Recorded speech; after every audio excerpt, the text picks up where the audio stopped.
The 5,000 Year Leap, and I do recommend it, by Cleon Skousen. He's a constitutional scholar, historian, and when I began my process of learning all this information about 4 or 5 years ago, I read 2 books sort of at the same time. One was The 5,000 Year Leap, and the other was Economics in One Lesson by Henry Hazlitt. 2 very, very reader-friendly books, and I do recommend them.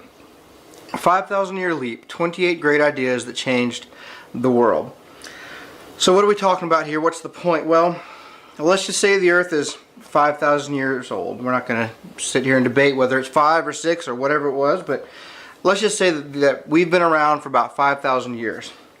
Well, what's happened in the last 5,000 years? Let's talk about technology, let's talk about medicine, let's talk about cultures, etc. Well, essentially for thousands and thousands of years, people generally dressed similarly.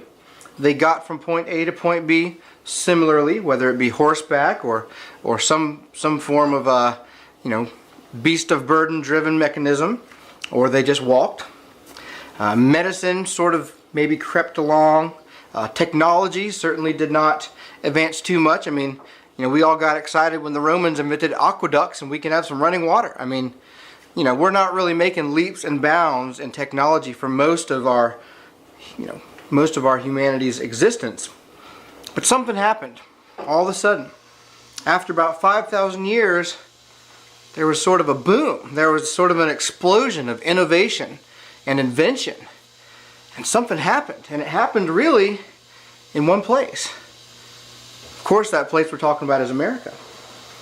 So, for the past 200 or something years, we've had this thing going on that really has created some of the world's most advanced technologies, whether it be in transportation, whether it be in communication, whether it be in going to war and firearms. I mean, at some point someone discovered gunpowder and then it would explode. And after a while we discovered you can add rifling to a gun, and then we got more accurate. At this point you could push a button and blow a country up. Alright, I mean, we have really, really advanced in a lot of these areas. Or let's just talk about communication. Even some of us in this room can remember, at some point, did anyone in this room, your family, have a telephone that was attached to the community where someone would call in and you had a party line? Yeah? Yeah. And so what was that like? Well, it was amusing because you would pick up the phone and somebody else would be talking, or we would be calling somebody and we could hear that somebody was listening. It was a party line. It was a party line. And so, yeah, I remember that. A different number of rings. Yes, that's right. Yeah. So essentially, when you got your own telephone number in your house, you must have felt pretty advanced. I think I did. Right, I mean, hey, we are special now. Our home, if the phone rings, it's for someone in this house. And that must have been a big deal. And then, of course, in the 80s, we had those giant brick phones. Remember those? James, did you have a brick phone? One of those cell phones that was this big, and apparently you had to... I had a bag phone. Yeah, you had a bag phone where you had to carry around the base of it in a bag. Kara doesn't know anything about these. I'll tell you what was cool was when you went from dialing one number at a time to be able to push. Oh yeah. That's right. So we even had a leap in technology where you went from rotary to push button.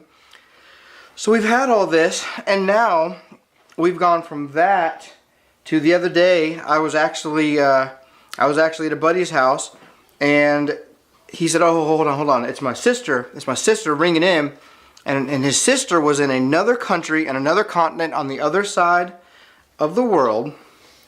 And not only was it a phone call, it was a FaceTime, which means on his little iPhone there, his sister popped up and started talking to him. His sister's face was in front of him and looking at it in real time, talking to him.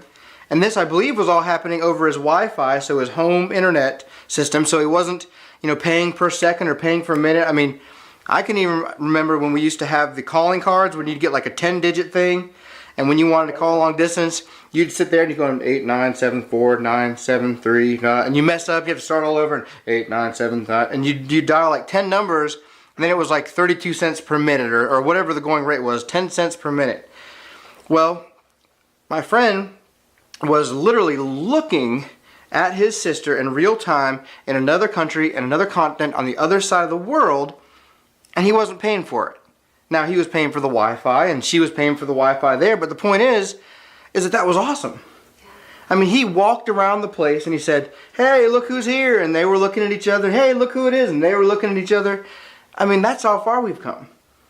And this has all happened in what, the last 60, 70 years? I mean, when was the last party line, do we think? When it switched over from party line to single line? Probably 60 years. So in the last... It's in my lifetime, because my grandmother had one. So my grandfather. So in the lifetime of the people in this room, we've gone from a telephone that was for a whole community or a whole block or whatever it was, to one person carrying around the device anywhere they want to go, and upon the push of a button can be looking at someone's face, talking in real-time video to someone on the complete other side of the world. And that's what we've done. That's how far we've come. Why did that happen? Why do we have thousands and thousands of years of not much going on, and then all of a sudden an explosion of invention, innovation, technology, etc.? Well, the author of this book says it's because of America's form of government. It's because of our system of limited government with a free market. And of course, that thing called private property rights, where you could actually make a profit if you served someone, if you gave them something that they wanted and you exchanged.